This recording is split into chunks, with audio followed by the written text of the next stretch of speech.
All right, well, we got it done this weekend, had some good matches, had to win some close games, lost a close game, so I think we learned a little bit from that.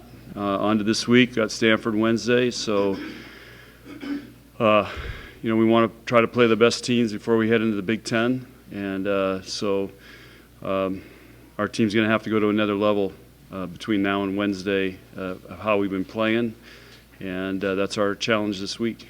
And then we got Wichita State on Saturday. John, what's it mean to play the defending national champ on Wednesday? It's a new year, but Stanford is the champs, and but it feels much different because we have a different team. Their team is pretty much the same team except for one player. So I'm just looking forward to the opportunity for our team to be able to play against them, for us to see where we're at and how hard we have to compete and how clean a volleyball we have to play if we want to play with the best. What did Minnesota do to beat them? I haven't looked at it yet. My assistants have had it because it didn't download till this morning. So I have to be over here instead of watching video. So I hope you guys feel honored and appreciated that. So I'm giving you my time instead of over there watching the Minnesota match. But listen, I have it ingrained in my head last year what happens with Stanford. I know what we got to do. What was your reaction when you saw Minnesota beat Stanford? I'm not surprised. I think that was the other thing I was thinking about. I just look at our tournament. Denver beats Loyola. Loyola plays great against us. High Point beats Denver. College volleyball is very competitive, and they went on the road, had to play two great teams back to back, which we're going to do several times in the Big Ten Conference, and it's really hard to beat good teams every night, and college volleyball is really competitive. So I was not surprised at all. What did you think of Lexi's performance over the weekend? I thought she was pretty consistent. She got more sets than we wanted to give her, but she did a really good job of managing. She's developing a nice offense where it's just not the same shot all the time, which is what she did last year. And so, she's in a growing pattern of developing into how to become a great attacker and a lead attacker. She also blocked really well, passed really well, and I thought she made some really nice digs. She's got to serve a little tougher, so there's always stuff to work on. But she took a step forward this weekend, so I think it was really good for her. She said you asked her to play with fearlessness. Why? And as it applies to Lexi, so why do you ask her that? I ask them all to do that because Scott does the same thing. There's pressure playing here. We have a lot of high achievers, and they want to be perfect. They want to do well. So sometimes they put pressure on themselves and they protect, and then there's a fear of failure or fear of losing to maybe a team that we shouldn't lose to. And so we got to get the mindset. You got to play fearless, and that's it's a tough thing to do, and it's something we're always working on. You got to be ready to go for it. And sometimes when you get in big matches or tight situations, we play safe and or cautious. And against Loyola, we ran the gamut of that. Game 1, we were really tentative, cautious, and it cost us the game. Game 4, we attacked, we were fearless, and we won the really close game after being down, I think, 15-10. So it's just a mindset, it's confidence, it's a lot going on. But this generation, they think they need to be perfect all the time, and I still think we can play a perfect volleyball game. It was 2002. I saw us the closest I've ever seen us at Oklahoma when Gracious Sapero didn't play and Lindsey Peterson set for us. That was the closest perfect volleyball game I've ever seen. But anyway, that's for another day. Hey John, how concerned are you about the serving of your team after what happened at the end of the first set on Saturday? Yeah, it's all mental, and again, it goes back to Steve's question of fearless. When you're playing in fear, that's what happens. You serve in the net, you don't stump it, and it's just something. I mean, you're always on the fine line of serving. How much do you go for it? You got to keep it in. You can't make errors, but you got to go for it. So it's just a fine line, and you're always riding that line. And we just want to try to be above it, not drop below it. So we work on it every day. And you ask them Every week, ask them what's the most important drill we do every week. Just ask them, whoever comes up here every week, just ask them, and they'll tell you it's serving. And that's what I tell them. It's the most important drill we're doing today. John, They don't always listen. So, but I keep talking. John, how fired up do you think the team is for, I know it's just regular season match, but there's a lot of hype into this one. How excited are they? I don't know. I haven't really talked to him yet, but our team, I think in Nebraska volleyball, you look forward to matches like this, but we also know this is why they come here. They want to play in big matches that are hyped and on TV, and we purposely schedule this for a Wednesday to stay away from football.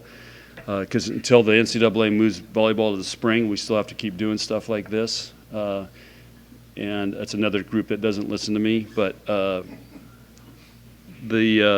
think they're excited that they have a great opportunity and a great challenge.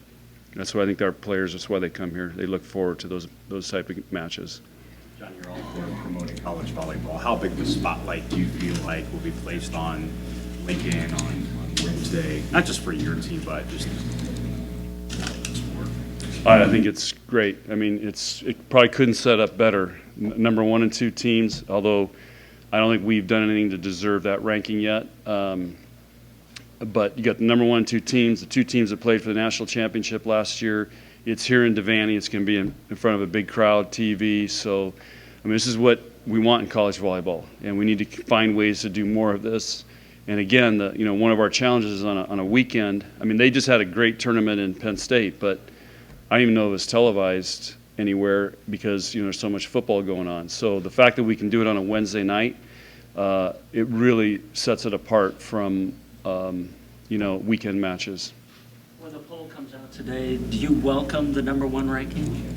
No.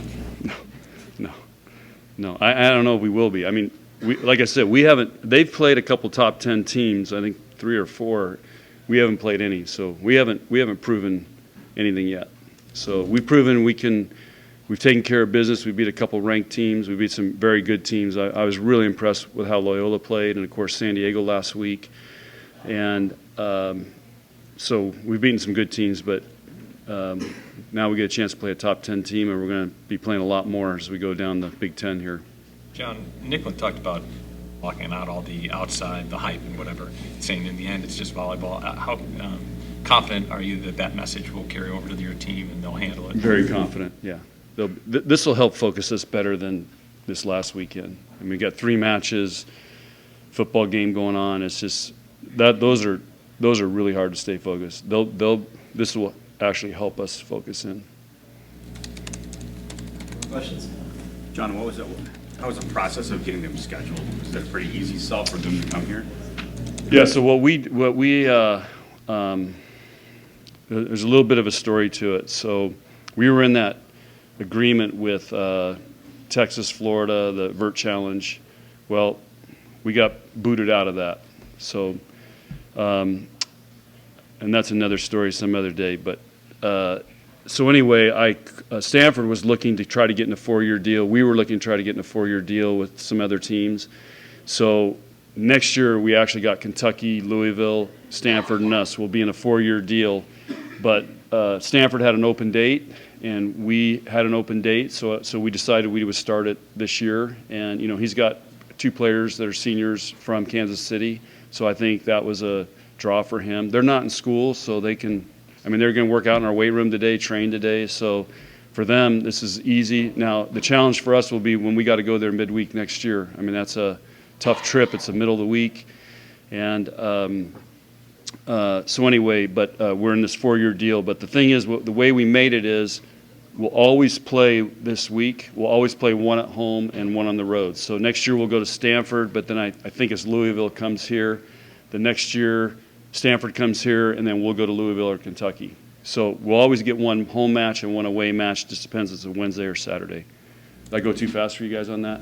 Okay. John, a lot has been made of that drawing in their locker room after the national championship match. Were you offended by that? No. What were your thoughts? No, I didn't have any thoughts. It's college kids, and it's a good lesson to learn. Whatever you do, whatever you put out there, somebody's going to take a picture of it, and it doesn't matter whether it's in your locker room. And on your phone, whatever. You got to be careful with that stuff, and you know, it's their deal, and we haven't even talked about it and thought about it, and of course, you know, some other people made big deals about it, but with our team, our you know, it was nothing. So. Well, there's no animosity between the programs? No. Total respect, love of competition. We've had great matches with them. We've played them for a couple times for national championships. I mean, 2001 they beat us in the semis in San Diego. 2006 we beat them. I think we eliminated them again somewhere. And then, so anyway, 2013 they came here and put a beat down on us, but we were starting about 19 freshmen that year. But anyway, it's great competition, honor to play them. They're one of the premier programs. So it's great for college volleyball. All right, thanks guys. Hi, this is Jason Jorgensen, Sports Director at KRVN. Thanks for watching our YouTube video. To keep up to date with everything we have going on with our sports coverage, you can find that. And we'd love to have you subscribe to our channel. Just hit the little red button in the right corner.